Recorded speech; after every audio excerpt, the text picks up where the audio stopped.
How do I measure the financial stability of my law firm? It's a question that every law firm owner should ask. Financial stability goes beyond how much cash I have in the bank or even how much profit I generate.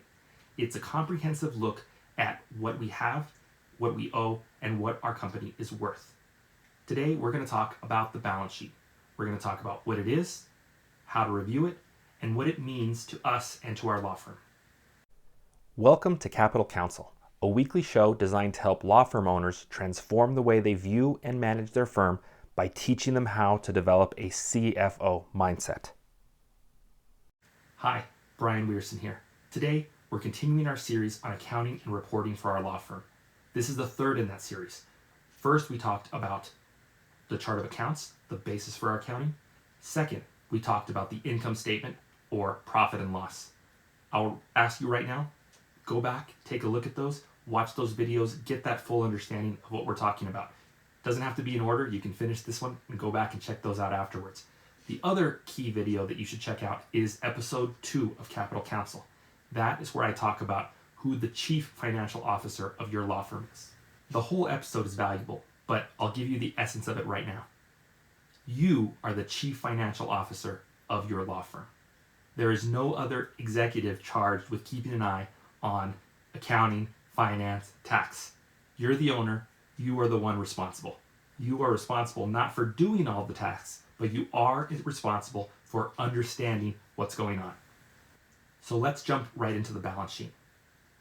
The balance sheet is a unique financial statement. It's one of the 3 primary financial statements, along with the profit and loss and the statement of cash flows.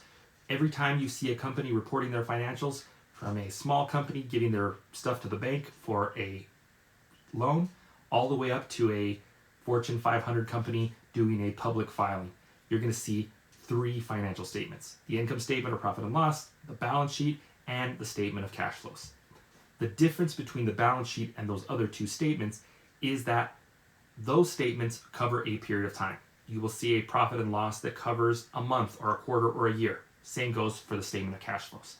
The balance sheet, on the other hand, is a snapshot of a moment in time.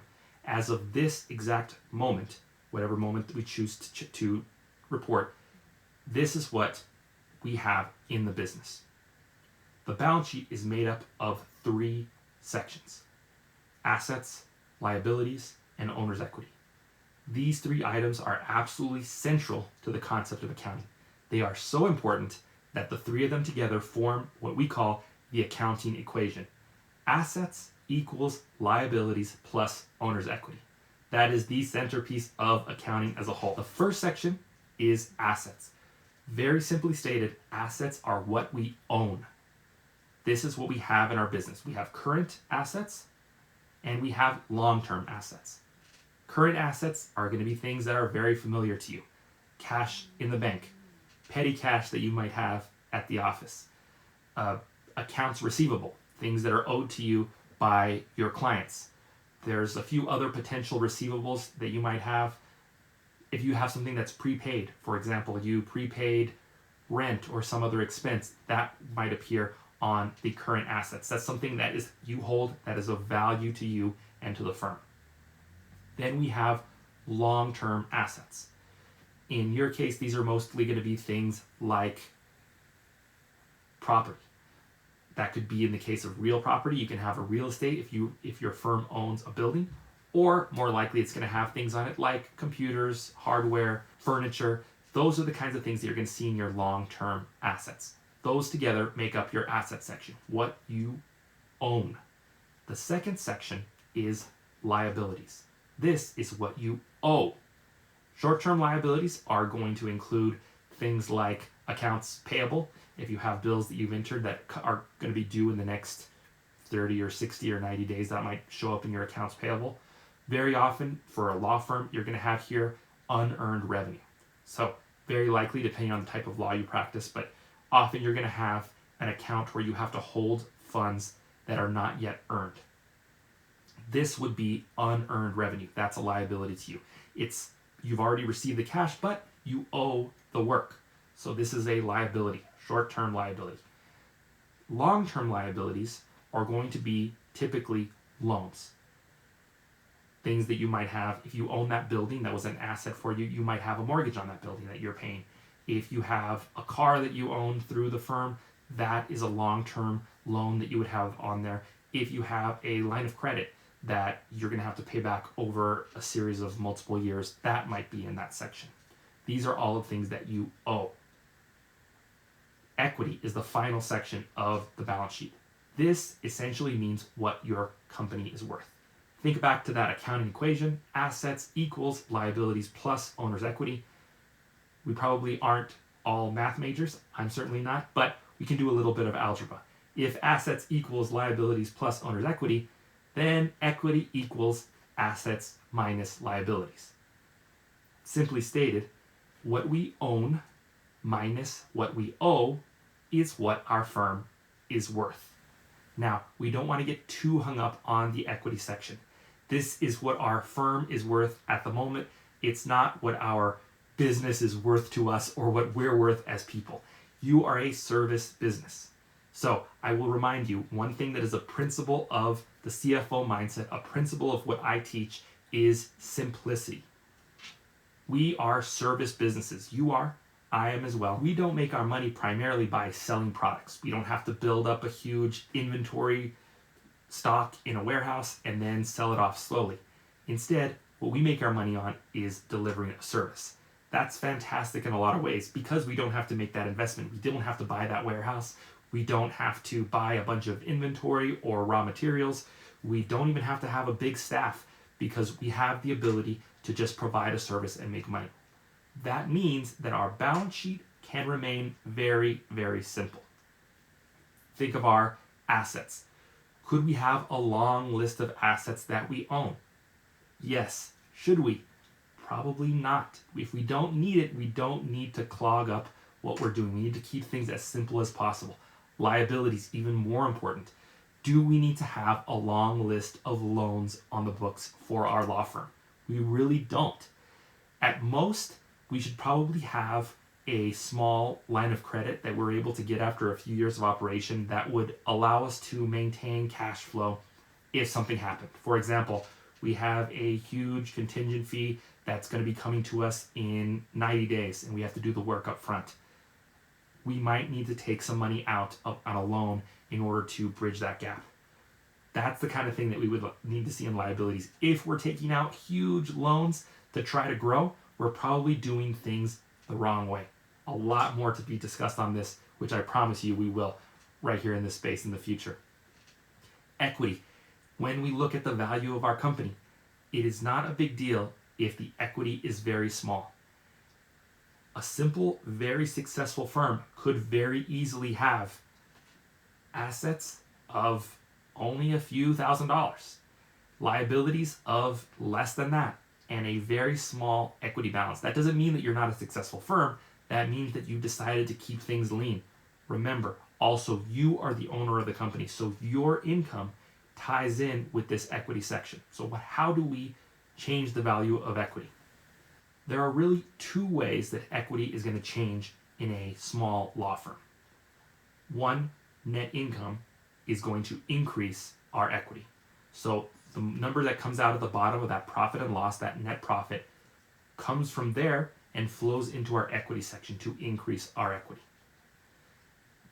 When we pull money out as the owner for our own use, if we take an owner distribution, that is going to reduce the value of our equity. If last year I made $1 million of net income and I used $999,000 for my own use, which is perfectly fine because it's my firm and I'm making money for my own use. At the end, you're going to have only $1,000 of equity. That's an oversimplification, of course, but you get the picture. So let's talk then about what we're looking at when we see the balance sheet.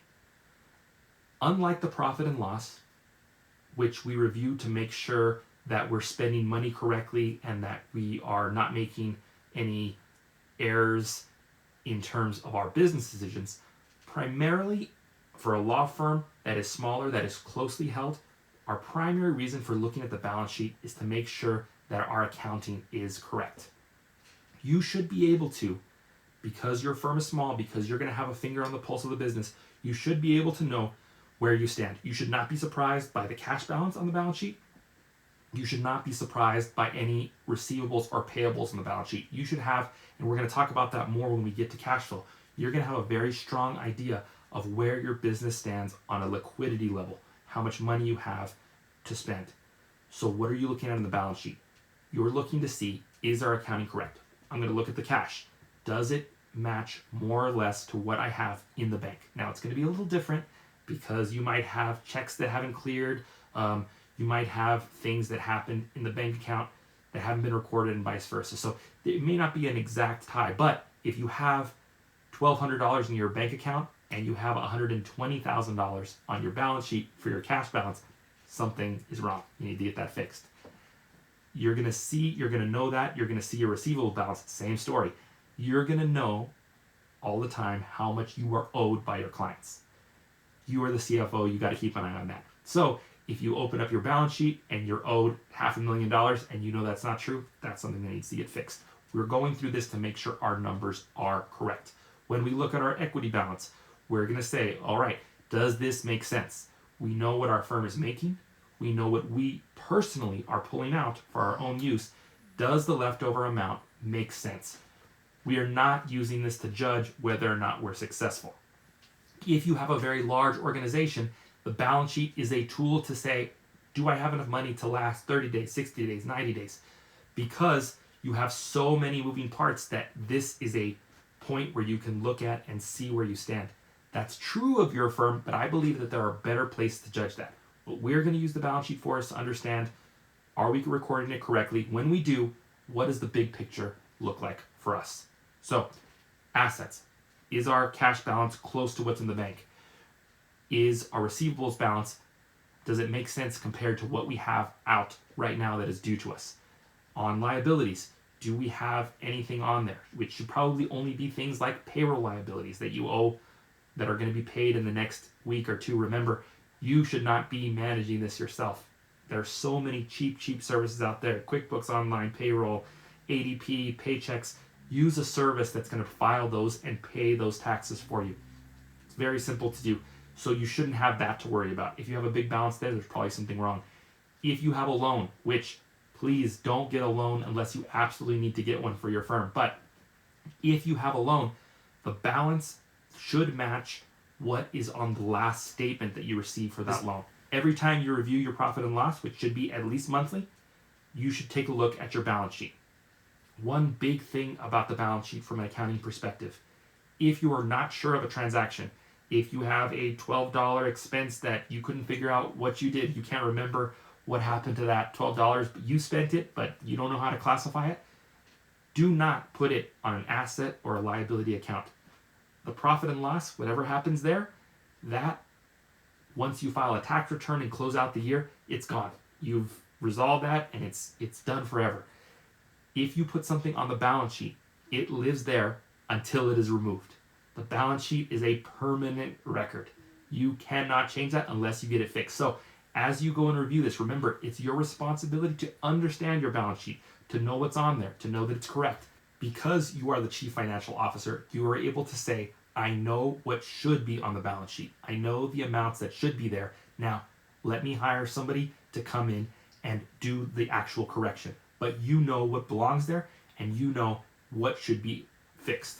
That is the essence of being the chief financial officer of your law firm. So, balance sheet, point in time, what we own minus what we owe equals what our firm is worth. We're looking for this to be accurate, to be correct, and we're using this alongside other tools to make sure that we're staying on top of our accounting and that we understand where our firm stands. So join us again. On the next episode, we are going to talk about our last piece of this series, which is cash flow. We're going to talk about the statement of cash flows, which is the financial statement, and we're also going to discuss a tool that I believe is even more valuable at keeping an eye on cash. We'll see you then. Thank you for joining me on Capital Counsel. If you have questions, concerns, suggestions, drop them in the comment section. For free resources like my cash flow projection for law firms mini course, and for more info on designing your ideal law firm, check out consilium-cfo.com.